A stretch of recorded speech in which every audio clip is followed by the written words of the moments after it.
Sme opäť v hale Scandinavium pred začiatkom tretej. Veríme, že poslednej tretiny tohto finálového súboja o zlaté medaily. A začali sme ju držaním puku. Padá tam Višňovský, ale už je späť na nohách. Faul ide dopredu. Obranca Gusev.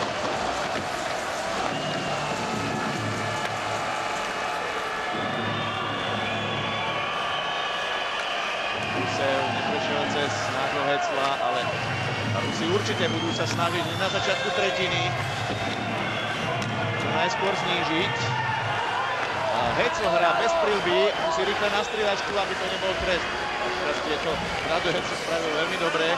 Sušinský je tam opäť a Rusi teraz krútia tretí kolotoč pred našou bránkou, ale našťastie idú striedať v čase, keď sa nám to veľmi hodí. Neviem, čo teraz ruská striedačka spravila. Výborne zahral Štípel, hoci bol faulovaný, ešte nekázal.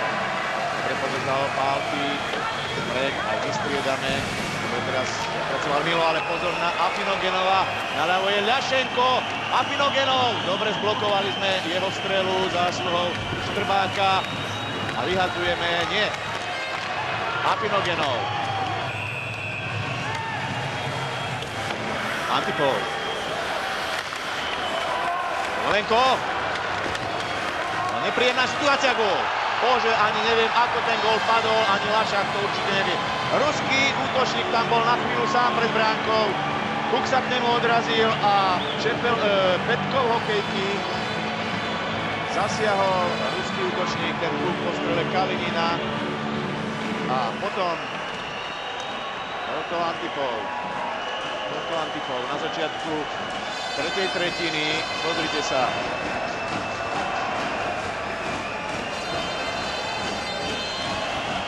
Pôjdeme dopredu, Bartečko, nie, Pálfi to je, sám Žigor Pálfi, Podžigo, ale ho bol faulovaný, lenže dohodca Paka z Lachty si to nevšimol. Ale výborná akcia Žigmunda Pálfu, škoda, že sme hneď neodpovedali na ruský gól. Šatán sa dostal k puku. Ešte ho máme v moci, potrebovali by aj my sme taký šťastný gól a také nešťastný, hociaký, len aby platil. Jeden návrh Rusovia neuznali. Šatán! Ušiel mu puk pri pokuse o backhand, ešte si to Miro hádzal. Raz na jednu stranu, pozor teraz na stratu. Dobre, Smrek a znovu Šatán a môže ísť dopredu. Bol v obrovskej šanci, ale stratil puk. Teraz dvaja proti dvom. Je tam Smrek, Savčenkov, Afinogenov, joj! To sme mali šťastie.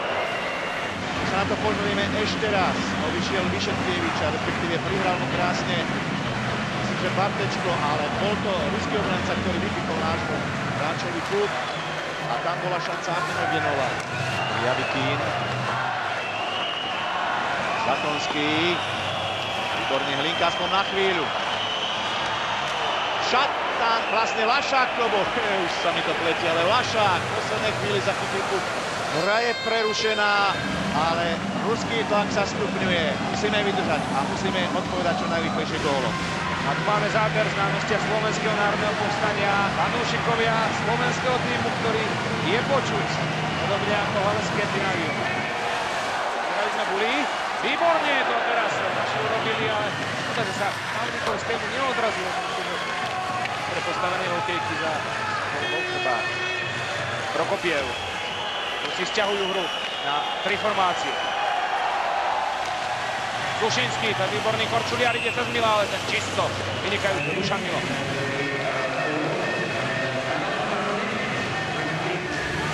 12,5 minúty nám ostáva do zisku prvej historické zlatej medaily. Samozrejme nepredbiehajme, že majú silný tím. Vyhrávame na tom lepšie momentálne. Žukov. Teraz tie sekundičky a minúty budú utekať veľmi, veľmi pomaly. Pozor na to! Jan Lašák, ešte nevieme, kde je puk. Miro Šatán ho odpálil do rohu koziska. Andzuš. Končí sa 49. minúta stretnutia Antipov. Karpov, teraz majú Rusi prevahu, dokázali nás zovrieť. Karpová strela, budeme mať puk. Andzuš ho môže vyhodiť, to bude zakázané uvoľnenie nášho týmu. na začiatku 50. minúty súboja. Ešte raz. Prienik Antipova.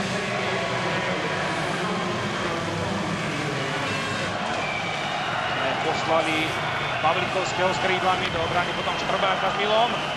Ale na ďalovku Kozneva. Výborne Lašák. Milo. Jabikín. Zatonský nedosiahol na puk. Skúsme ísť dopredu ešte. Naď za bránou má Pavlikovského, teraz mu nepretlačil.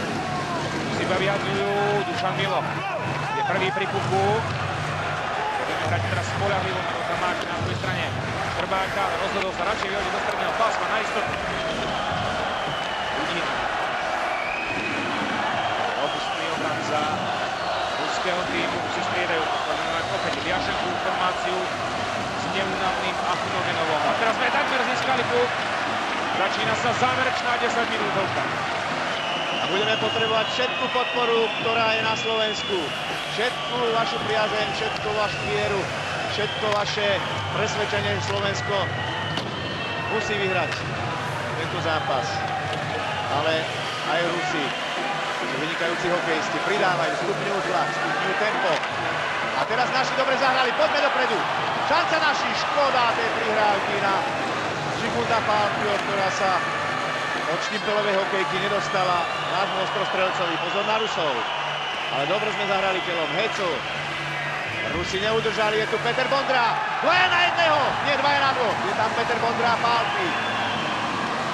Udržme puk trochu dlhšie v útočnom pásme Peter Bondra, ale už sú tam Rusi, ale výborne tam pôsobí Pálky. Takto potrebujeme hrať. Neustále napádať Rusov, lebo ako náhle majú priestor vo vlastnom zbranom pásme na rozohrávku, veľmi rýchle prejdú stredným pásmom i útočným. Tu je Jan Lašák, Antipov, mali by sme ísť dopredu, Bartečko. Znovu sú tu Rusi. Neúnavný Achinogenov, no treba naozaj len telom hrať na čisto. A Rusi tlačia, Rusi vyvinuli naozaj veľkú kozmickú rýchlosť a tlak, aby zlomili úževnatý prejav slovenského týmu, ktorý drží stále jednogólové vedenie. A teraz padol náš obranca a nebolo to všetko s kostolným poriadkom. To na Rusov, je to dobre, pôjdeme von, Šatán. Na puk, stále Miro Šatán, ale ho držia. Naď, je Pavlikovský, zatiaľ je tam sám, preto iba puk odráža. 12. minúta, teraz sa čas nekonečne vlečí, už by sme boli radi, keby to bol záverečný výsť.